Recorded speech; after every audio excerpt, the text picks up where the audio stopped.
this is not pretty much. For sure, this is a done deal already. Don't sugarcoat things. Sige. Nakita mo naman kasi yung quarter scoring natin. Plus 17, first Correct. quarter. Plus 9, That's plus exactly what I mean. At yun nga, talagang tuluyan ng lumayo. Kahit na mayagpag itong Pasay. Nakuha pa ni AJ Coronel. Puts it up, puts it in. Kulang na lang tumingin dito si Coronel sa atin at really to rub it in. No. Tapos na to. Diba? Tulad yan. Inumpisahan ang fourth quarter with an offensive rebound and a three-point play. May duda pa ba? AJ Coronel. It's good on the free throw. When you look at Pasay's journey here, again, kung tinignan mo yung record nila ngayon, they're now gonna go 18-8. So they're 10 games above 500. They're on an 8-game winning streak. At one point, they were at 10-8. They were in pretty much in a precarious position dahil medyo dikit pa sila nung ilagan nun eh. At those play-in spots. Then had that tough schedule, but they were able to beat teams like Zamboanga on their home floor and also Mindoro. That was a statement game, and then that win on the road against Rizal, and that really kickstart their era post Lawrence Victoria and Warren Bonifacio. I mean, those teams they beat. Right. I mean, if you told me after that surprise trade, you know, really 3 levels lower than a Luka trade, it was a surprise. It was a shock sa MPBL. 3-point shot brought to you by Extreme, your one-stop shop appliances. That Pasay, you know, would win 8 straight. After that, a few weeks after that, I wouldn't have believed you. But here they are, knocking at the door of, you know, trying to avoid the play-in and being an outright, not only being an outright playoff team, even has an excellent chance of being the fourth seeded team in their division with 3 to 4 games remaining. And given how they perform at home, well, it's gonna be 13 of their 18 wins this season coming here at the Pasay Astrodome. That could come in handy if they get a home court advantage in the first round. And could break that, you know, like curse of not getting past the first round. To your point, malaking bagay nga yun, having home court advantage. Yeah. And those teams, they are currently bunched in together. Like Pangasinan, Pampanga, Caloocan. Fast break the game brought to you by Extreme Cool Air Conditioners. Ang Extreme magpalamig, free installation for split type air conditioners. Okay, na-confirm mo na ba? Yes, sir.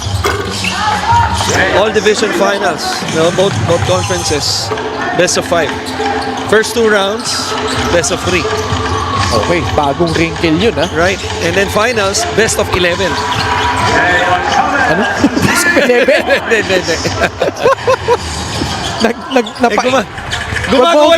Wag mo ginaganyan. Gumagawa na rin tayo ng history, sagarin na natin. Para mas marami tayong trabaho, di ba? Oo nga naman. Pinaplanta ko na yun. Season 7 deserves best of 11. Best of 11 talaga. Di man lang best of 9 eh. Talagang one step further. Eh siyempre, alam mo naman tayo mga Pilipino, mahilig tayong tumawad. Eh kung tatawad, di ba bagsak tayo sa best of 9? Marlon Monte gets the basket and he was fouled in the process. Best of 11, tas once a week ang laro, parang NFL, no? Every weekends lang pala. Dalawang buwan yung finals.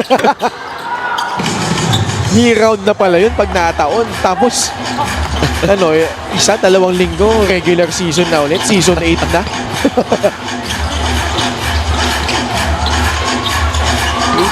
87-52. Sa UAP, never nag-best of 5 eh. Best of 3 lang talaga eh. Yeah.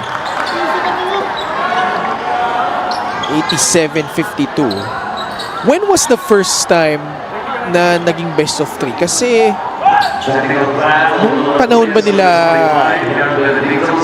Pestong, nila Ray Evangelista, best of 3 na ba yun? Parang hindi yata. Ay, there was a season where they swept the elimination round and they were crowned the champions. Di ba may isang ganong season? I wasn't following. Can you say that again? Hindi. Wait lang. May review. Ayun, may technical muna. So, Okay. Cyrus Tabi at the line. Itong free throw na ito atid sa ating Extreme Appliances, ang subok at kompletong appliance brand ng Pilipinas. There was a season during the championship run of UST where they swept the entire regular season and they were crowned the champions. 93. Di ba? Yeah. So, during that time, wala pang best of 3. Yeah, and after that, nagbago na. Yun na yung best of Step 3. ladder na. Step ladder. Step ladder. If you sweep the season, automatic bye ka sa finals. 1999 ba yung first, ano? Hindi, 98, alam ko. Basta alam ko 99, best of 3 yun. UST Lasal yun eh. Yes. Hindi ko maalala if 98, best of 3 na din ba yun? Or, I'm not even sure when it happened. But well, unprecedented dito nga sa MPBL na best of 5 tayo, no? In the North and South Division Finals.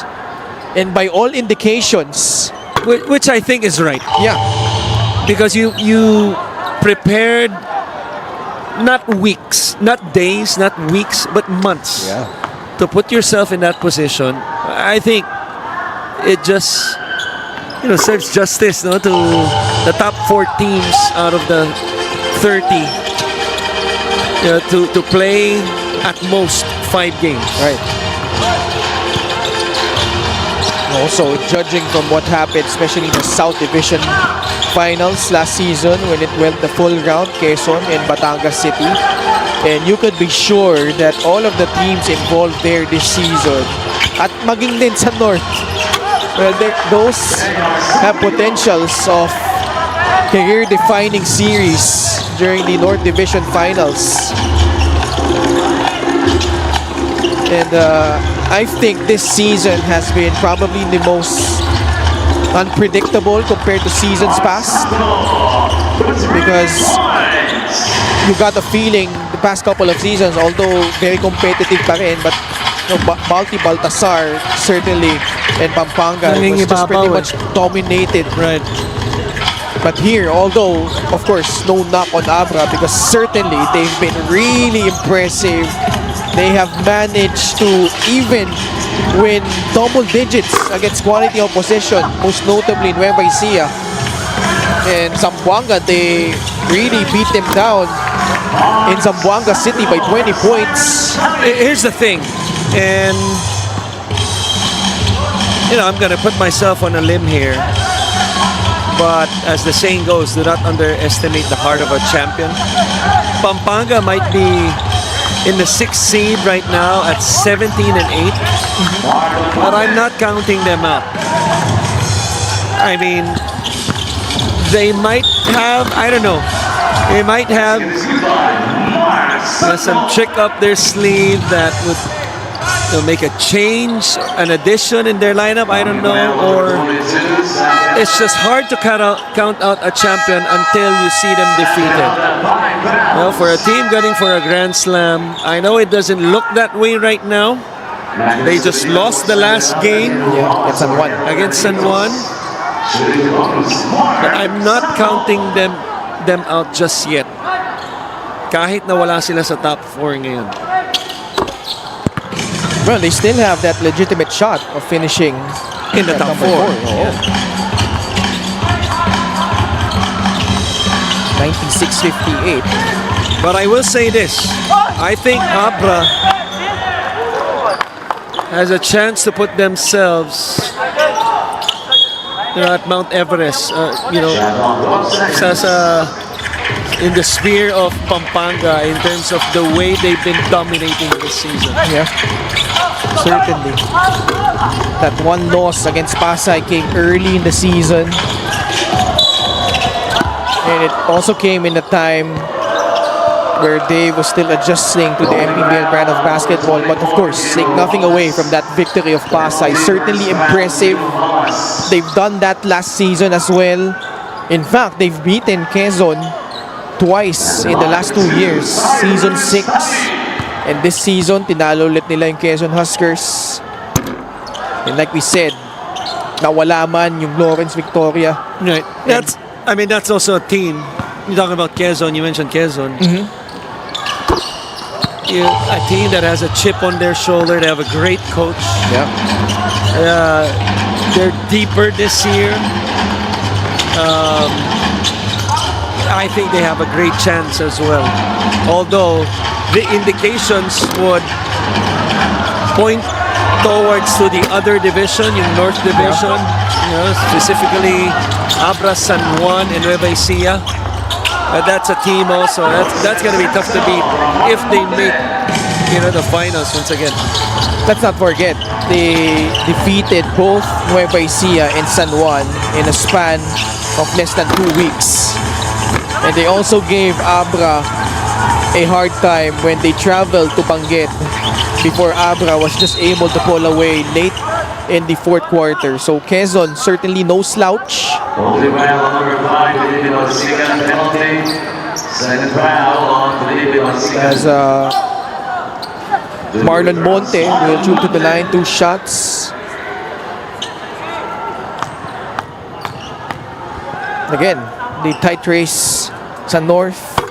Siyempre, top 3 teams, center of attention. But those teams, like you mentioned, you can never underestimate Pampanga being the 2-time defending champions. And you also mentioned Pangasinan with their lineup has the potential to win it all para sa kanilang kupunan. And then on the other side, of course, Batangas City, although they lost handily to Abra, still with Coach Cholo there and a bunch of veterans, could give some teams trouble, especially those teams in the South Division. As that ball tapped away, nakuha ni Jer Sobido. So a lot of things happening in both divisions, in the North and in the South. Rizal also threatening to finish at number 2. With Eric Campson there and Coach Ralph. Of course, they also beat Quezon. You remember, we covered that game. They were able to win that one despite Diego Dario's hot shooting. That was prior to that game against Nueva Ecija, but Diego Dario certainly has found his rhythm at a very opportune time para dito sa Quezon. 97-64. Pasa sa loob, Celso pumwersa at may foul na tinawag laban sa Pasay. Brian Hilario nasa loob ulit. Foul number 23, Brian Hilario. Signs of fighting, no? Napakita ng Bulacan.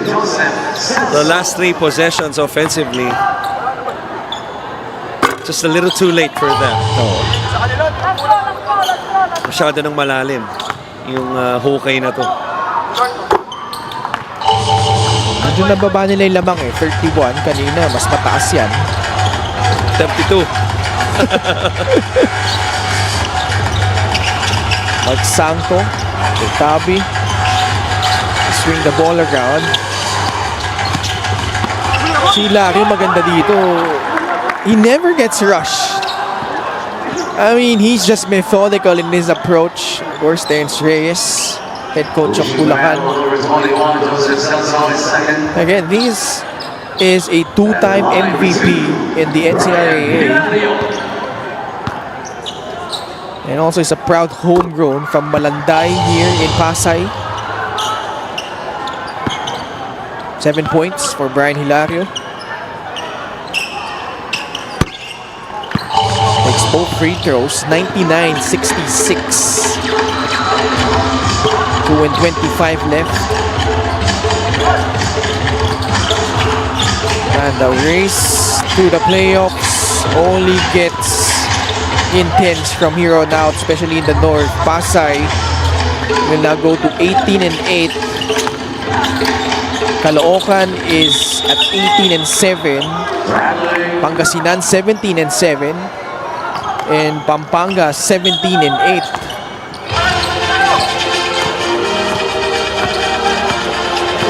Last 2 minutes of the ball game. Pasay en route to their 8th straight victory. And they did that, all of those wins, without Lawrence Victoria and Warren Bonifacio anymore. And tonight, without Christian Parito, but other guys have chipped in. Jopet Soriano really set the tone para sa kanila dito, as Rios comes away with a steal. The ball will bounce out of the leg of Maclean Sabelina. And we have a timeout. Wow. Okay. A minute and 27 seconds left. Ang ating birthday celebrant, si referee Edwin Bubos. Maligayang kaarawan sa iyo. Happy birthday.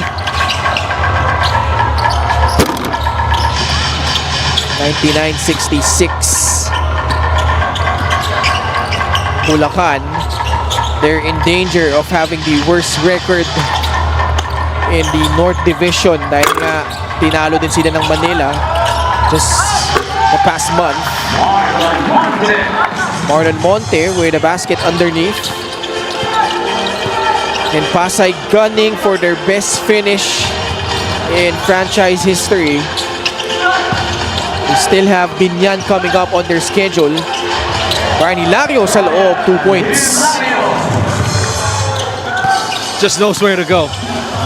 Brian Hilario, he sees an open spot. Just knows how to play. Parang si ano man naalala ko sa kanya, si Alan Evangelista Onte. May outside shot, Tama. size, Talino maglaro.